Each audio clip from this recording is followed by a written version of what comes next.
Welcome everybody to this mediation process. This is Major Stress. I think you've probably spoken to him on the phone, Donna Panic, and I see you both brought your counsel.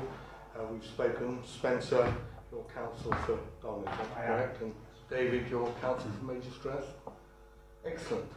Good. Well, I'm very pleased that you've all agreed to this process, which is a magical process.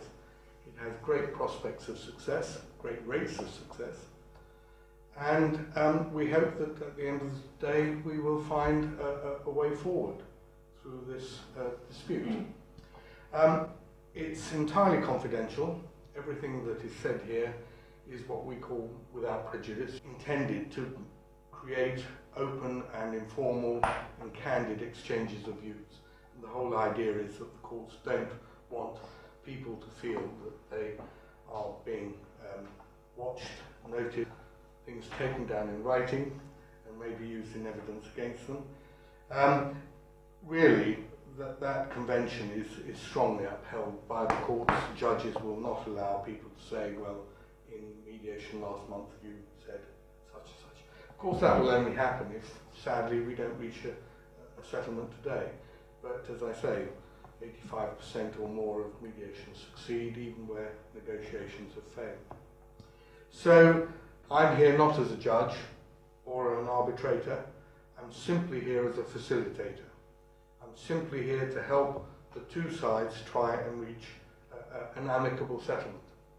It doesn't matter to me who is right, who is wrong. It doesn't matter who has got a strong case, who's got a weak case. All that matters to me is how you perceive the matters and how we can reach a position whereby you can all go away saying, okay, that's good enough for me, and find an end to this unfortunate dispute. So what will happen is that, as I think I outlined to you before, I will ask each of you to say a few words to each other rather than to me. This is your opportunity, possibly the last opportunity, to persuade each other of the strengths and weaknesses of your case.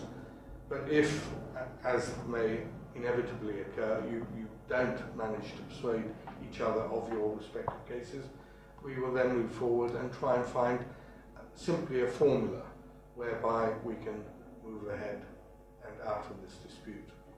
So, Donna and Major Stress, Donna, as you're the person bringing the claim, it's traditional for the claimant to start, so I'll ask you to say a few words. Okay, well, we're here today, as we all know, because we've had a factory under construction for a year, and have employed architects who did a fantastic job, except for this one aspect.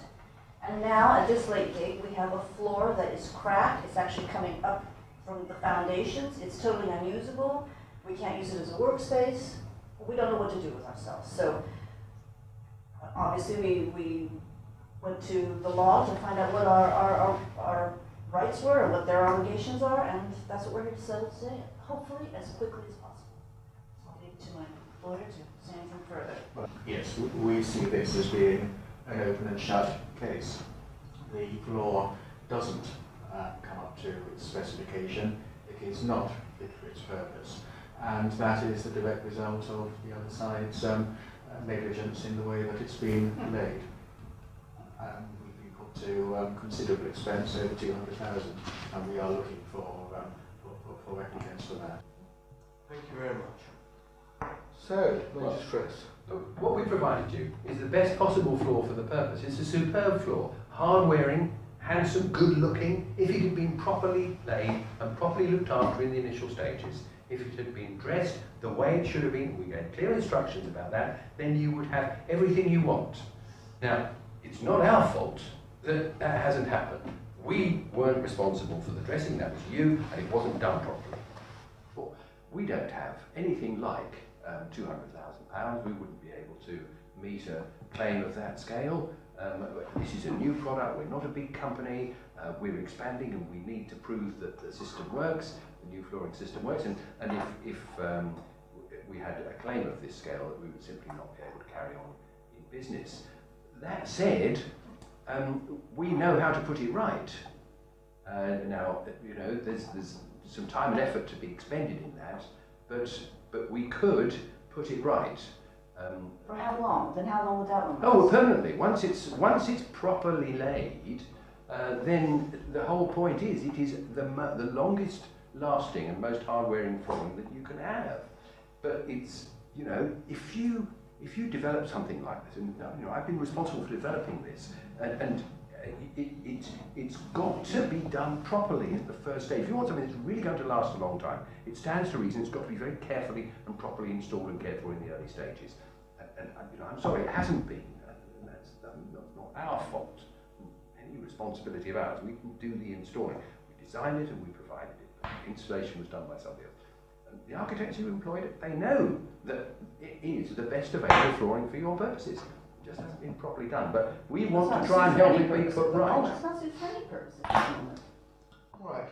And it's already costed. Anyway, sorry, I've probably said too much. I can understand that this is a very emotional situation. Both of you are eager to get this resolved, and I can see that there is already some common ground in the sense that both would like this resolved in one way or another.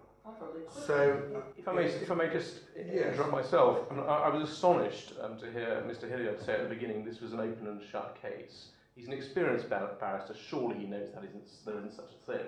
But furthermore, if the instructions had been followed to the letter as to how to look after this floor, it would be a perfect floor. We laid it properly. We gave instructions through the architects as to how to treat it thereafter. Had it been treated, then there would be no case. So that being said, we are keen to try and settle the matter. But I think it doesn't help if the other side are presenting a case which is open and shut. And one has to wonder if that's their view, why they're here at mediation at all. do either of you want to say a few more words and come back at each other in any way? Not at this point. I'm not terribly hopeful about how things might go today, but we'll see what happens. Okay.